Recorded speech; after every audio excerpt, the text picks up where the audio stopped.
Calon anak. Akhirnya kini Nana berhadapan dengan Jenny. Dia merasa buruk telah memperlakukan wanita di hadapannya dengan tindakan yang begitu kejam. Maaf, aku telah menuduhmu yang tidak-tidak. Tidak apa Nyonya, saya paham. Maaf, saya tidak memberitahukan hal ini lebih awal. Bisa kita berteman? Tanya Nana sambil menjulurkan tangannya meminta dijabat. Kupikir aku bisa membalas budi dengan menjadi temanmu. Ah, tentu saja Nyonya. Tolong panggilkan aku Nana saja. Saya akan melakukannya. Di luar jadwal bekerja saya, Nyonya. Sekarang ini saya harus pergi untuk mengurus beberapa hal termasuk peralihan nama perusahaan Tuan Arnold. Mendengar itu, Nana benar-benar malu. Dia malu untuk suaminya yang bekerja banting tulang untuk hal ini, padahal dirinya tidak gila harta. Jika saja mereka jatuh miskin, Nana sadar dirinya pintar memasak dan akan memanfaatkan hal itu. Zeni berdiri dan hendak pergi, tapi sesuatu jatuh membuat Nana memanggilnya kembali. Zeni, kamu jatuhkan sesuatu? Jenny berbalik dan menatap buku bergambar yang terjatuh dari dalam tasnya. Tertulis di sana kalau itu milik seseorang bernama Karina. Ini milik adikmu, anakku. Oh maaf, aku tidak tahu kau. Tidak apa Nyonya, saya memilikinya bersama pacar saya sebelumnya. Umurnya 7 tahun, mungkin dia bisa bermain dengan anak Anda ketika dia lahir nanti. Ide yang bagus Jenny, saya permisi. Nana menghembuskan napasnya lega, akhirnya dia sudah mengatakannya. Dalam urusan orang lain seperti tadi Jenny mengatakan sudah punya anak, Nana memilih untuk diam saja. Toh itu bukan urusannya untuk menghakimi, seseorang punya kecatatan masing-masing. Jika ada sesuatu yang berbeda maka biarkan saja, itu yang menjadikan manusia beragam bukan? Sayang, panggil Sebastian dari dalam kamar inapnya. Membuat Nana bergegas masuk dan menatap sosok yang kini sedang berbaring di atas ranjang rumah sakit.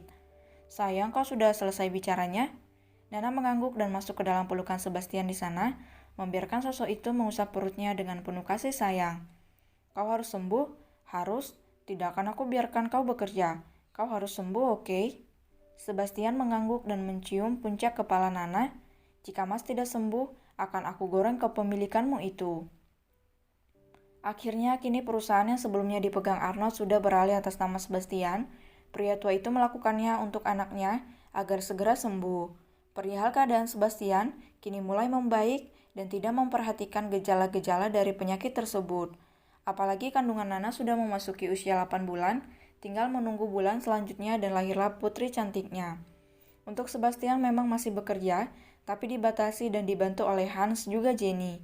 Dia lebih banyak berada di rumah, seperti sekarang ini, Sebastian dan Nana sedang mempersiapkan kedatangan Arnold untuk makan malam di rumahnya bersama dengan Mikhail. Hubungan Arnold dan Sebastian juga membaik, hanya saja Sebastian masih belum bisa ramah sepenuhnya pada Mikhail. Sambil menunggu, kini Nana menemani sang suami membaca buku di perpustakaan. Nana yang sudah kesulitan duduk di lantai memilih untuk duduk di sofa saja, sementara suaminya menjadikan sofa itu sandaran.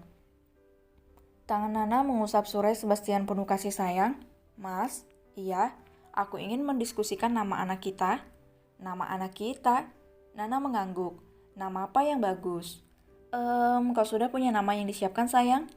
Aku memikirkan beberapa. Aku ingin nama anak ini menjadi sebagai ciri khas dan doa dariku untuknya. Coba katakan padaku, Joy, ucap Nana malu-malu. Aku ingin anak kita menjadi pembawa kebahagiaan bagi orang lain. Sebastian tersenyum. Dia merasakan pergerakan dari perut Nana, kemudian menciumnya. Aku rasa dia setuju. Kau juga setuju, Mas? Tentu saja, Joy.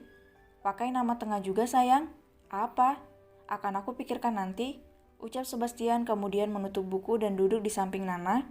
Dia merangkul istrinya kemudian mencium bibir istrinya dengan tempo pelan.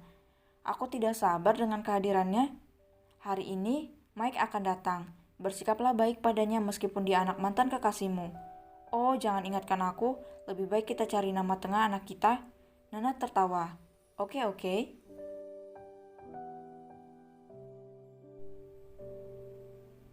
Menanti kelahiran. Nyonya, ada kiriman lainnya datang, ucap Epe saat Nana sedang berbenah di rumah barunya yang ditinggali bersama dengan Sebastian. Dari siapa? Tuan Luke. Tolong masukkan saja ke kamarku, Epe, ucap Nana yang sedang sibuk memajang foto-foto di nakas. Tapi itu adalah mobil Nyonya. Astaga, apa sahabat Sebastian memang sekaya itu? Gumam Nana mengingat sebelumnya David juga mengirimkan mobil untuk hadiah kelahiran bayi pertama mereka. Ini adalah bulan kelahirannya. Kenapa mereka mengirimkan mobil? Apa mereka berharap bayi ini menjadi pembalap begitu dia dewasa? EP hanya menahan tawa mendengar hal itu. Nana memang meminta Sebastian untuk pindah karena ingin bertetangga. Kini Nana berada di sebuah perumahan yang dipilihnya masih di Washington DC. Dan bukan tanpa alasan Nana memilih tempat ini.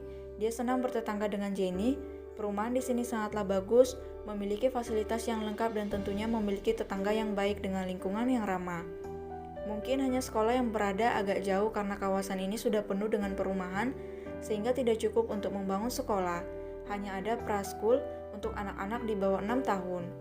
Suara ketukan dari pintu yang terbuka mengalihkan pandangan Nana. Jenny, kau cuti? Ya, aku mau minta cuti pada suamimu. Nana, ingin aku bantu? Tanya Jenny. Memang keduanya sudah sangat akrab sejak kejadian di mana dirinya salah sangka. Karina sekolah? Iya, bus baru menjemputnya beberapa menit yang lalu. Ucap Jenny membantu Nana menata buku-buku di rak. Sebastian meminta menanyakan ini padamu. Menanyakan apa? Dia ingin membeli unit perumahan yang ada di samping rumah ini, lalu menyatukannya supaya menjadi besar. Oh Tuhan, gumam Nana. Aku pindah dari rumah lama karena terlalu besar dan terlalu ramai. Aku suka suasana rumah kecil ini. Cocok untuk keluarga kecilku, bukan? Hanya untuk berjaga-jaga karena Sebastian bilang dia ingin memiliki banyak anak denganmu. Jadi aku pikir lebih baik membelinya, tidak usah dibangun dulu, cukup disewakan itu. Nana berpikir sejenak. Bagaimana kalau berpikir sambil minum matcha? Tawar Jenny. Ide yang bagus, kau yang akan membuatnya? Tentu saja. Ya, mereka menjadi sahabat yang sangat akrab, membuat keduanya saling bertukar pikiran satu sama lainnya. Umur Karina berapa? Sama dengan umur adikmu? Mikael. Jenny mengangguk. Dia memberikan matcha pada Nana dan membantu perempuan itu untuk bangkit dan duduk di sofa. Jangan duduk di lantai, biarkan aku yang membereskannya. Tidak ada pelayan lagi yang begitu banyak. Aku rasa aku bisa menangani semuanya sendiri nanti. Aku tidak mau di rumah sekecil ini banyak umat. Ayah, aku paham. Sayang, aku pulang. Ucap Sebastian masuk ke dalam rumah. Tidak ada lagi sapaan pelayan, begitu pula dengan EP. EP hanya akan datang di pagi hari dan pulang sore hari lagi. Jika ditanya di mana EP tinggal, tentu saja di unit perumahan yang ada di sebelahnya. Sengaja supaya lebih mudah memanggil jika diperlukan. Selain itu, Nana butuh kebebasan dimanapun, apalagi suaminya selalu mencium di sembarang tempat, dan Nana tidak nyaman dengan keberadaan mereka. Selamat datang, ucap Nana yang sedang memasak, membuat Sebastian memeluknya dari belakang. Ya, Sebastian mulai bekerja kembali sebagaimana keinginannya. Masak apa sayang? Makanan? Sebastian hanya mengelum senyuman. Jenisnya makan malam. Kau benar-benar? Nana hanya tertawa pelan. Aku memasak pasta. Mandilah dulu dan kita akan makan malam. Kau suka rumah ini? Ini rumah yang bagus untuk keluarga kecil kita, bukan? Sebastian hanya membuang napasnya. Dia telah membangun rumah dengan kapal pesiar dan nano buatan di Indonesia. Lalu rumah di pesisir pantai yang dekat dengan tempat pariwisata juga memiliki helipad. Akhirnya berada di sini. Sebuah rumah mungil dan nyaman dan tentu saja bisa dibeli oleh Sebastian seharga gajinya selama 1 jam. Benarkah? Ya, bahkan Sebastian bisa membeli semua unit perumahan di daerah ini. Tapi akan dia lakukan apapun untuk sang istri. Mandi? Iya, nanti sebentar lagi. Aromamu tidak enak, Mas. Tapi goyangannya enak kan? Mas, ucap Nana memberi peringatan yang mana membuat Sebastian terkekeh dan mencium pipi istrinya. Mas mandi ya, siapin makan malam sama makanan penutupnya. Nana menepuk tangan Sebastian yang meremas dadanya, dan yang Sebastian lakukan hanyalah terkikik geli. Mobil 2 siapa yang beli? Kiriman dari teman-teman Mas. Hadiah. Aku belum memberimu hadiah sayang. Bagaimana kalau malam ini di atas ranjang? Mas, kita melakukannya setiap hari, aku rasa cukup. Dokter bilang bagus untuk membantu persalinan. Tidak apa, jangan malu-malu. Malu-malu? Gumam Nana saat Sebastian menjauh. Dia yang tidak tahu malu.